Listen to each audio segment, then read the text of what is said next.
Ça va? Bon. Au revoir Rachel, merci. C'est bien, et si on peut Mais c'était bien? Petit peu, voilà. Très bien comme ça. C'est ça? Ouais, je vais remettre pour du courant pour ça. Non, il y a la place, c'est bon. Si vous voulez. Mettez comme vous voulez. Tout va très bien. Vous voyez bien? Mettez-le de mon côté, vous voulez pas? Comme j'ai pas, c'est pas le bon pied. Ah, c'est pas, on peut pas mettre de l'autre côté, d'accord, oui, d'accord. J'ai peur de tout faire tomber. Non, moi je vois. Globalement, vous avez raison, mais c'est vous qui avez raison, Rav, mais. Est-ce que c'est bien? Par contre, je vais couper la lumière de. Voilà. Comme il a dit.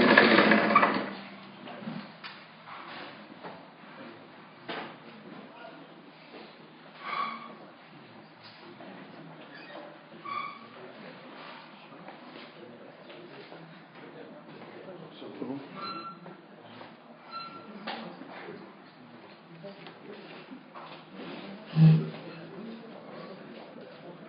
Allez, les amis, on y va.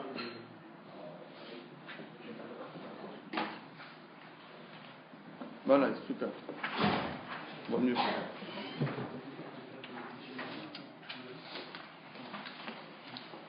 Allez, on est parti pour une petite heure de Gan Eden. Petite Gemara, il fait bon, il fait chaud, on est bien, après une bonne journée de travail, bien étudié. Allez, on y va. Pour le compte à rebours, allez. 5, 4, 3, 2, 1, partez. On est là. Alors, Amar Rava, notre maître, le maître de la Gemara, c'est un des grands maîtres de la Gemara, Abaye Rava, vient et nous donne un éclairage tout à fait exceptionnel dans cette fameuse problématique qui est latente depuis déjà plusieurs semaines, à savoir est-ce que Simanim de Oraita ou bien Simanim l'Abdoraita. Est-ce que les Simanim, c'est une Torah ou pas? C'est-à-dire que lorsque j'ai un signe distinctif, et je me base sur le signe distinctif pour pouvoir rendre l'objet, est-ce que cela relève d'un din minatora? C'est la Torah qui a dit ça de faire? Mais non, la Torah a dit qu'il faut des din. Si tu veux être sûr, prends 2 témoins. Si tu n'as pas de témoins, tu n'es pas sûr encore. Mais alors pourquoi on rend l'objet alors qu'on n'a pas une preuve? Ça c'est une rabbana. Ce n'est rien ça relève d'un décret rabbinique. Mais c'est pas minatora, c'est même pas sinaïque, mais c'est rabbinique. Maintenant vient il dit Rava, Marava, im tinselomar simanim lavdoraita. Mais il dit, je comprends pas. J'ai un problème, moi. Vous avez discuté, est-ce que c'est minatora ou midrabanan? Ok, j'ai bien compris. Mais a priori, si la Torah dit qu'il faut rendre un objet à la personne qui l'a perdu par un signe distinctif, donc c'est la Torah elle-même qui se positionne et qui nous dit, voilà, si vous amenez un preuve, un signe distinctif, eh ben vous le rendez. Donc on voit clairement de là que c'est la Torah. Mais c'est la Torah qui dit de le faire. C'est pas Rabbanan, c'est pas écrit dans la Mishnah, c'est écrit dans la Torah. Donc de là c'est une preuve que c'est la Torah qui dit une telle chose. On reprend dans les mots. Amar Rava. Rava il dit im tinseloma. Si tu veux dire, si tu supposes, si tu as timte, c'est-à-dire le vouloir, c'est comme rotse, timte, lomar, tu veux dire simanim l'avdoraita, les simanim ne relèvent pas d'un ordre biblique, ils sont que rabbiniques. Alors,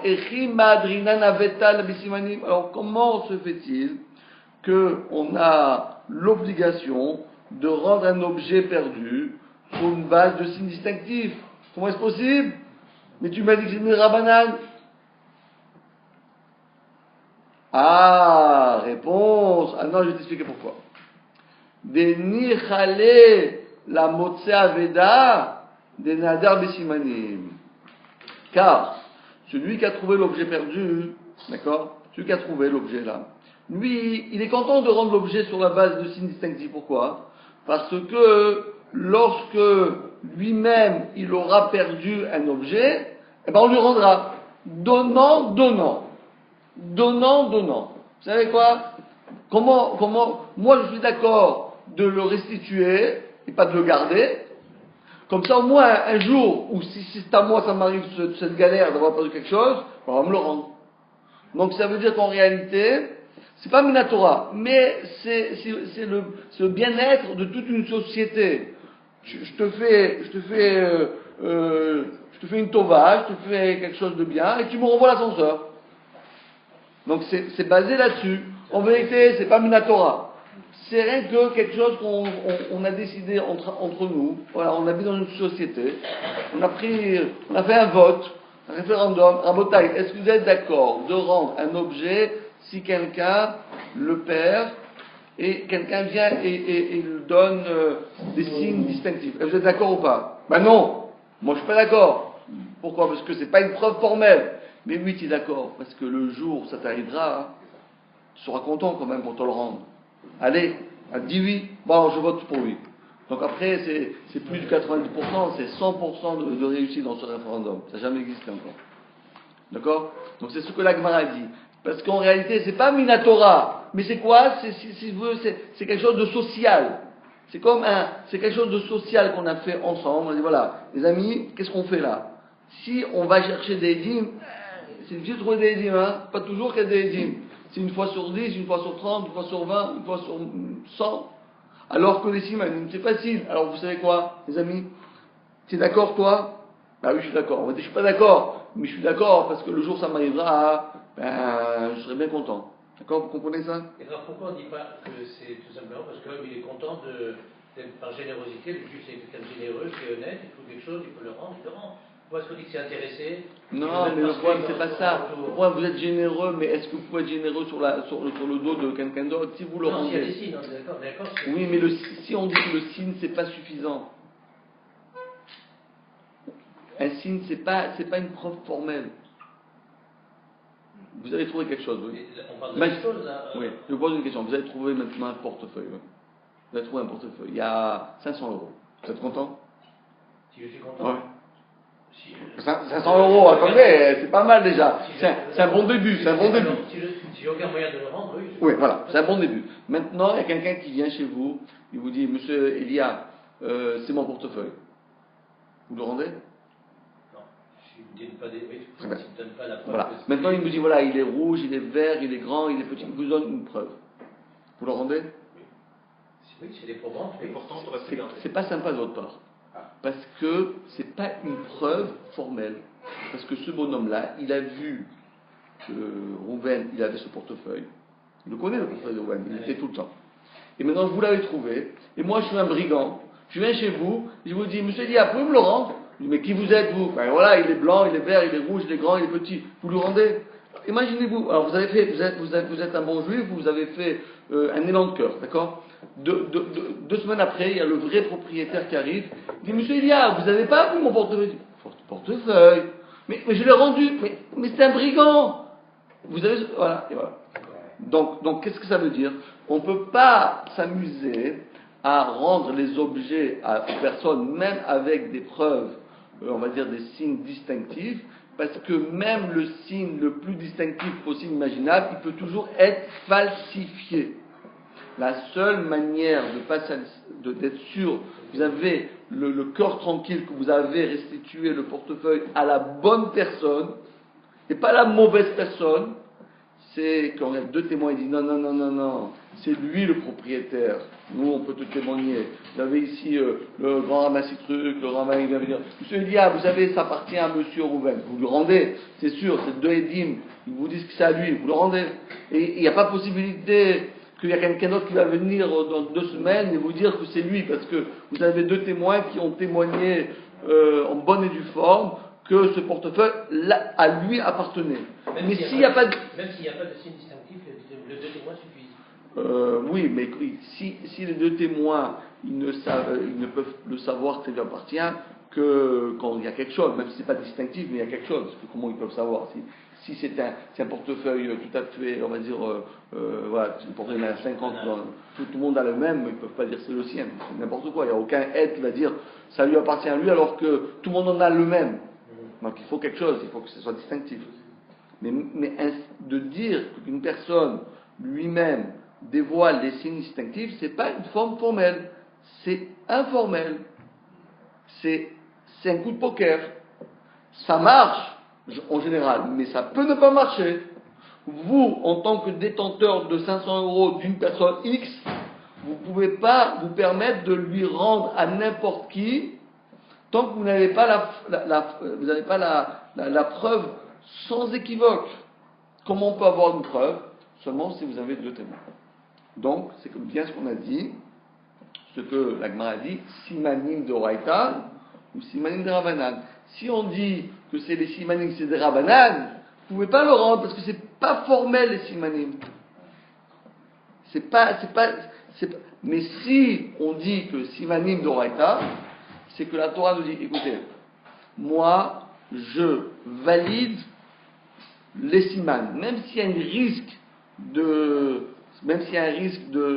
glisser et Chazé Shalom de se tromper, c'est pas grave. Moi, je valide. La Torah dit, je valide. D'accord? Maintenant, la Gemara dit, mais c'est sûr que c'est Minatora. La preuve, c'est qu'on, vous voyez bien que tout le monde rend les objets perdus lorsqu'on donne un siman. On n'a jamais demandé, lorsqu'on a perdu quelque chose, amène des témoins. Donc on voit clairement, on voit d'une manière nette et précise que ça se fait. Pourquoi ça se fait? La Gemara a dit, ça veut dire que c'est Minatora. On m'a dit, non, c'est pas une preuve. Pourquoi? Parce qu'on aurait pu dire que c'est Midrabana. Hein. Et alors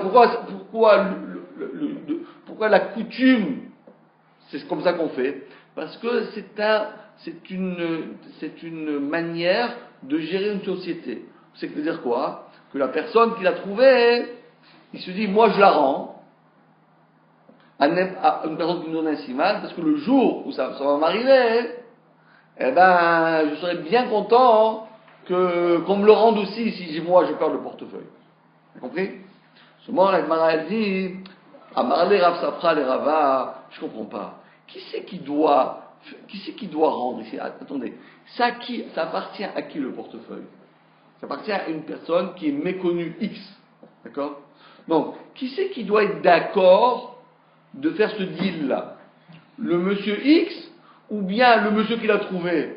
Mais le monsieur qui l'a trouvé, ton Zaraba, c'est pas à toi. Moi, je suis d'accord de le rendre. Mais c'est pas à toi. Tu es d'accord de le rendre. C'est normal, c'est pas à toi. C'est normal que tu es d'accord de le rendre. Maintenant, on veut savoir, est-ce que c'est la personne X, elle est d'accord des fois de perdre, parce qu'il y a un mauvais voisin qui a déjà biglé sur son objet, et il a entendu qu'il a perdu, il est vite parti avant que l'autre, il a su, son ami, il a su que ce qu'il a perdu, et il a chiffé. Il lui a pris. Donc en réalité, qui c'est qui doit être d'accord pour ce deal? Qui c'est l'intéressé du problème? C'est qui? Celui qui l'a trouvé, ou bien le propriétaire? Le propriétaire. C'est ça qu'on va dire, Rav Safra les Ravad. Je comprends pas. Qu'est-ce que tu dis là? Que la personne qui l'a trouvé, elle est d'accord de faire ce deal. Mais lui, c'est pas je suis d'accord. Moi, ça me coûte rien. Je suis d'accord, monsieur, je suis d'accord. Pourquoi pas? Mais un jour, il sera dans cette situation aussi, n'est-ce pas? Comment? Mais un jour, il sera dans cette situation. Oui, c'est sûr qu'il est content. Mais tu peux pas, toi, le trouveur, la personne qui a trouvé, tu peux pas dire, moi, je suis d'accord de rendre à n'importe qui. Pas n'importe qui, mais une personne qui donne un siman. Parce que le jour où ça va m'arriver, je serai d'accord aussi, je serais bien content qu'on me le rende. Mais c'est pas à toi, on te demande pas ton avis. À qui il faut demander l'avis? Est-ce que lui est d'accord? Au propriétaire. Parce que qu'est-ce qu'il va faire, le portefeuille là que vous avez? Qu'est-ce que vous êtes en train de faire? Si vous le rendez à la mauvaise personne, vous avez volé qui? Le propriétaire. Donc il faut questionner le propriétaire. Monsieur propriétaire X, est-ce que vous êtes d'accord qu'on rende le portefeuille, votre portefeuille, à n'importe quelle personne qui donnera un signe distinctif?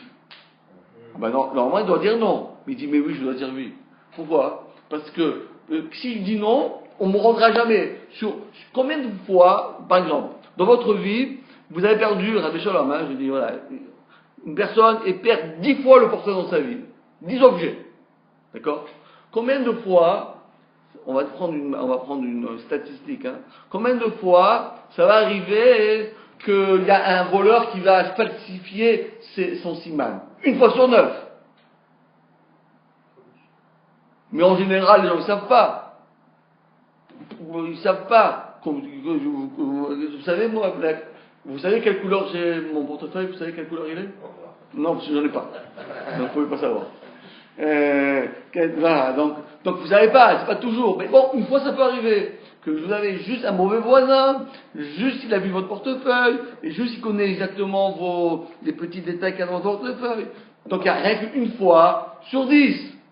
Donc, qu'est-ce que on va vous questionner. Monsieur le perdeur, vous qui avez perdu, d'accord? 10 fois, vous allez perdre un objet. 1 fois, vous allez vous faire avoir. Parce que vous avez un voleur, il va aller plus vite que vous, il va vous le voler. Mais les 9 fois, les autres 9 fois, vous allez récupérer. Donc maintenant on vous demande, est-ce que vous êtes d'accord de faire le deal?